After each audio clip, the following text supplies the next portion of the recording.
Naked Shreds here, and in today's video I thought I'd go over my guitars with you guys. But first, I just want to say thank you to each and every one of you guys for helping this channel reach over 4,000 subscribers. This channel has grown really quick this year, and that wouldn't be possible without you guys, so thank you.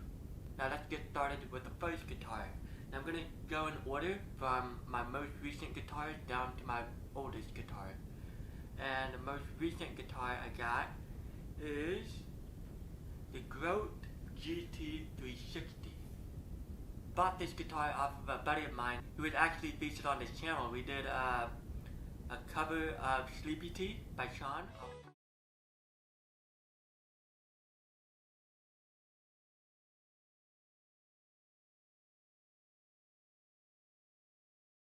So yeah, when he had this guitar, there was a lot of issues he was having with it. He wanted to sell this guitar cheap, so I got it off of him. There was a lot of issues with tuning stability, intonation, some weird thing going on with the locking tuning. So I bought Fender's locking tuners. But yeah, they worked a lot better. They're much easier to lock and unlock. The intonation on the low E string is still off because whoever had stripped the screw that's holding the saddle in place, so I can't loosen the bolt to be able to move the saddle up to intonate the low E string properly. But all the other strings are properly intonated, and this guitar just feels great. I love playing this one. So yeah, this is a great guitar. It just has a couple issues going on with it, but nothing I can't handle. Now onto the next guitar. The guitar I got before the GT is a Strandberg Classic Bowden. I saved up a really long time to get this guitar, and it's crazy how this is the cheapest model and it's still pretty expensive for me. This guitar is pretty much my main guitar. I've been wrapping up my Thin Ice EP with this guitar, so this guitar will probably this guitar is going to be on the last two songs on my EP, so it's going to sound great. Yeah, I don't really have a lot of bad things to say about this guitar. Ever since I got this guitar, it has been perfect. The tuning is just spot on. Intonation, they did a great job at making sure the guitar is top notch before sending them out. The only issue I had with this guitar is the neck, because I live in a bit of a warmer climate than this guitar is used to, so the neck kind of warped a bit, so there was a little bit of a fret buzz issue going on with it. But after a little bit of an adjustment to the truss rod, I haven't had any problem with it since. The door neck is what really made me want to get this guitar. It's pretty much kind of, there you go. You can kind of see the line going down toward the middle of the neck, further down it gets. And so yeah, this is a great guitar. It's a beast of a guitar, and it feels great to play on. And so yeah, let's move on to the next guitar. Now the third one is my Naked Shreds guitar. Before I get into this one, I want to talk about the blue one I had built before this one. I bought two Big John DIY kits just in case something went wrong with the first one, and we learned not to do that on the second one. And thankfully, nothing went wrong with the first one. It all went pretty smooth. Yeah, around the time that the blue one was finished, my buddy Jay's birthday was around the corner. And I knew he needed an extra guitar, so I gave him the blue one as a birthday gift. And that's why you guys haven't really seen much of the blue guitar ever since that first video I did of that guitar talking about it. So, and so yeah, now moving on to the Naked Shreds guitar. When we first started building this guitar, we painted this guitar with white and gray, and then had some sandpaper and started blending the two colors together, created pretty much like a streak all around the guitar to kind of make it look marble. And on the resin side, my mom put all the resin on this guitar, and it really makes the colors shine through. So yeah, this guitar is a beast. I just need to restring it and figure out what tuning I want this guitar to be in next. So now here's another Big John headless guitar. I wanted to buy a headless guitar without breaking the bank, so I got this, and then also got Seymour Duncan JB and Jazz pickup set installed on here. Yeah, this guitar, it plays really well. Right now it's in half step down, and at the moment I might only use it for band rehearsal because that's the tuning we all play in is half step down, or anything here when I need to play in half step down. So yeah, unless I need to play in half step down or I'm going to band rehearsal, this is my go-to guitar. Alright, next one. Next one is a dirty boy because I haven't touched this in a minute. This is a Stratocaster Demon 7, and I thought it would be cool to have a Ouija board designed on it, and luckily my mom had a vinyl sticker printer at the time, so he printed out some bits and pieces of the Ouija board, and so we put it all on this guitar, and it came out looking really sick. I wanted it to be in green because I thought it would really stand out on this guitar, especially if it's on an all-white surface. The stickers are still holding up to this day. There's some small pieces here and there kind of coming off, but other than that, it's been holding up pretty well. So yeah, this guitar is also a beast guitar. It has two Duncan designed active pickups. I occasionally go back to this and mess around on a 7th string, but haven't done that recently, as you can see with all the dust and stuff on it. So yeah, but still, this guitar is a beast.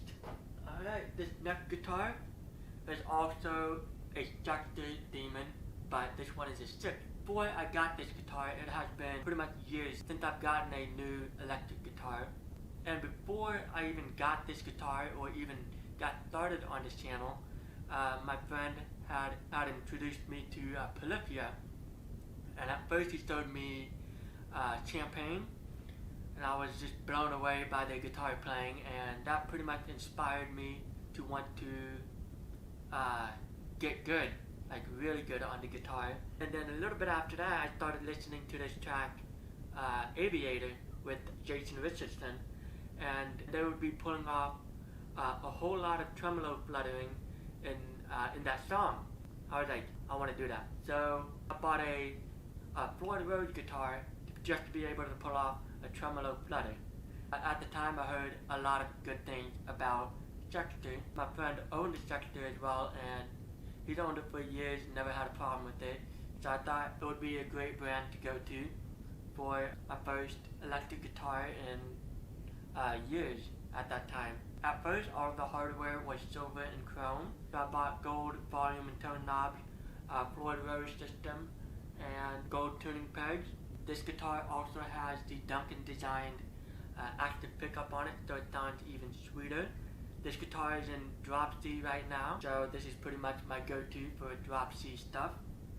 And yeah, this guitar, love it. If you're looking for a decent guitar around the $500 to $700 price range, I highly recommend going with Stratocaster.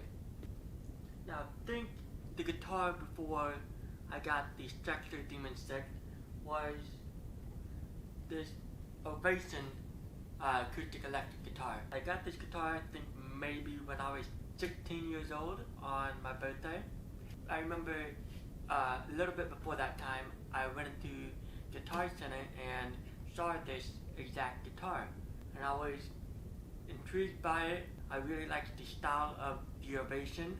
I love how there are different like hold positions. They kind of designed like fall season leaves around the hole, which is very nice. And yeah, this guitar still sounds great to this day, but the strings need to be changed, and this bad boy needs some deep cleaning. Great guitar, love it. The electric part of it is great as well. It has a built-in tuner, so you can tune it while you're out and about, which is great. Yeah, I'd like to do some acoustic covers with this, but if I record with this, it's going to start picking up sound of the AC unit in the background. And so I need to give this room an acoustic treatment and soundproof this room a little better. And then I'll be able to play and record some acoustic stuff one day, but probably not anytime soon. Next one is another acoustic electric. It is a Dean guitar, and this guitar has made me move away from playing hard rock stuff on the electric, and I just started playing more soft, more acoustic songs. This guitar was a Christmas gift, and I got it when I was maybe 14 or 13 years old. I think I was 13 when I got this guitar, and when I got this guitar I started moving away from the electric guitars and started playing the acoustic more. I never had any problem with it as far as I can remember, and whenever I have a show or a talent show going, I always use the electric side of it, and I've never had any problem with it. It always comes through and it always sounds great. So yeah, even today it sounds great and it's playable. And so yeah, this is a great guitar too. And now I'm going to move on to the next one. Now on to the next guitar. We have another Dean guitar, except this one is all electric. If you notice the high E is missing, that is because I was putting new strings on my Stratocaster 6, and when I put the high E string on it, the string snapped. So I didn't have any other strings other than what on my guitars. So I decided, since I don't really play this guitar all that much, and the strings were fairly new at that time, I took the E string off this one and moved it onto my Stratocaster 6, and the string hasn't popped since. This guitar was another Christmas gift. I got this when I was 11 years old. This was my second ever electric guitar. This guitar kind of makes me think of a mix between a Les Paul, because of the body shape around here, and a V-shaped guitar head, which is awesome. I played a whole lot of hard rock, metal stuff on this guitar. I played a whole lot of like Ozzy Osbourne, AC/DC, Led Zeppelin, System of a Down, Breaking Benjamin. So yeah, I played a whole bunch of Crazy Train on this guitar. I learned the Crazy Train solo on this guitar, and I would love to cover Crazy Train sometime down the road. Golden days, this guitar was fantastic. Sounded heavy, sounded nice on my Line 6 guitar amp I had at the time. I'd like to go back to this one day and fix the electrical issues this guitar is having. So I'll do that when I have the time to. So, now let's move on to the next one. Now this one is my very first electric guitar. This is a Squire Fender Stratocaster. Now this was again another Christmas gift. I got this guitar when I was 8. I played a whole lot of classic rocks on this guitar. Pretty much the same band I talked about on the last guitar. I played a whole lot of Green Day on this guitar. My grandma bought me this music book of Green Day's International Super Hits, and I learned nearly the whole book. I learned Long View, When I Come Around, Good Riddance, Time of Your Life, Pop Rocks and Cokes, and so yeah, I was a huge Green Day fan back then, and I still am. I occasionally go back and listen to some of their old songs. So yeah, back to this guitar. This guitar is in standard tuning. I use this guitar for the rhythm part on my first single, Thin Ice. I thought it was pretty fitting to have my first ever electric guitar on my first ever single for my first ever EP. Now I recently did a little bit more of a setup work on here. I lowered the action a little bit more, and then I also oiled up the fretboard a bit. So it plays really smooth and plays really great now. So now we're moving on to my very last guitar. That is my very first acoustic guitar, which I'm going to have to get out of my living room because it is set up as a decoration of sorts. You guys probably saw it in the background of my Thin Ice playthrough. It was just sitting there up on the wall right next to my TV.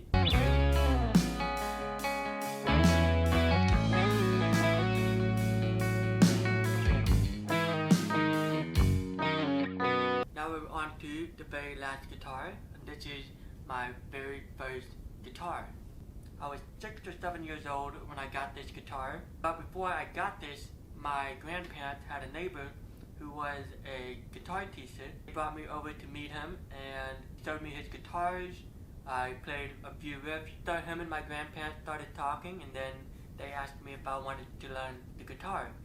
And I said, yeah, I want to learn how to play guitar. And then so my guitar teacher, or back then our neighbor, told my grandparents all the things that I needed to get started on learning how to play the guitar. And first thing was, of course, a guitar, and picks, and a lesson book on how to read sheet music. I learned how to read and play to sheet music for the first few years, and then I kind of stopped using it because my guitar teacher introduced me to guitar tabs. I kind of got lazy since then.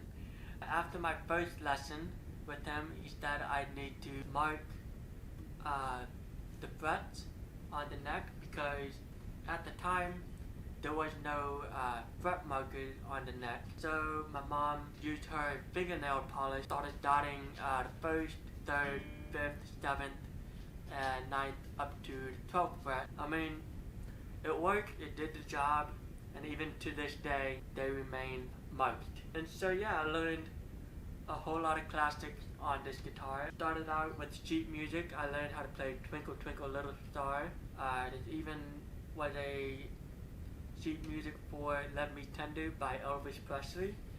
I was a huge Elvis Presley fan back then too. Also Walk the Line and Ring of Fire by Johnny Cash, all on this guitar. And so yeah, that is all of my guitars. I'm going to wrap up today's video right here.